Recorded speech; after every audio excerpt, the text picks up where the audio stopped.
Hi everyone, welcome to the Community Classroom. This is Dr. Tracey McCarthy, psychologist, attorney, and educator, and we are continuing to address the myths and misconceptions that are being advanced by a number of individuals on the internet, and this is a response to Dane Calloway's work. There are multiple videos related to the assertion that enslaved individuals were not actually enslaved, they were servants.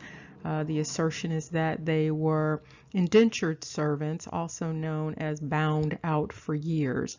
We are going to look at the constitutional language which delineates servants, or those bound out for years, and those identified as enslaved individuals, also known as 3/5.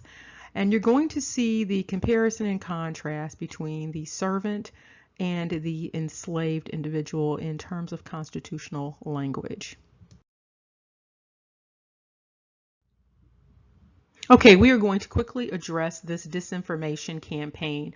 Part of this disinformation campaign involves the targeting of individuals who are known as ADOS, or American Descendants of Slavery.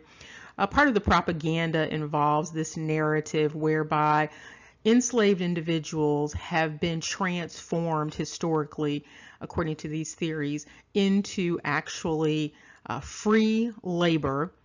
These individuals are asserting that the enslaved individuals were free, they were salaried, they were working, they were not enslaved, they were actually being paid, and the only problem was that they entered into a bad employment contract. And this disinformation campaign usually involves words such as the untold truth, to suggest to people that there is a truth about slavery that has been hidden and the individual has the new truth to share. The fact is that these untold truths are lies.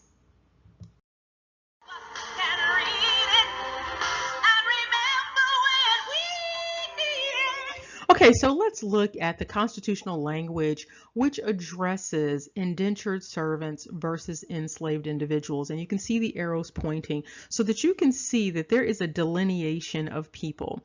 And so what this says is representatives and direct taxes shall be apportioned among the several states which may be included within this union. And this is according to their respective numbers. And the way that those numbers will be determined will be by adding to the whole number of free persons.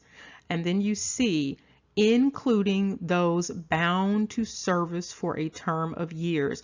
What this is saying is that whole numbers of free persons include those who would be identified as indentured servants. They are excluding, however, those who would be identified as Indians who are not taxed. And so remember, this is about taxation. So it's excluding Indians who are not taxed. And it's also excluding individuals who were enslaved, who were considered 3/5 of a person. Now, this information was taught in middle school, so individuals should already know that an indentured servant contract is not synonymous with enslavement. The fact that it is a bound to service for a term of years indicates that that is one legal class versus the other legal class, which is enslaved. And it's also important to note that Indians not taxed are not necessarily included with the number of free persons. So there were different dynamics going on with Indians not taxed, not only in this situation, but also with the census. And so you don't have census information related to the Indians back in the 1700s, as some people are suggesting. And so when individuals are asked about them tracing their ancestors back to the 1700s, and they indicate that this was based upon an Indian census, U.S. Indian census from the 1700s, individuals are making that up.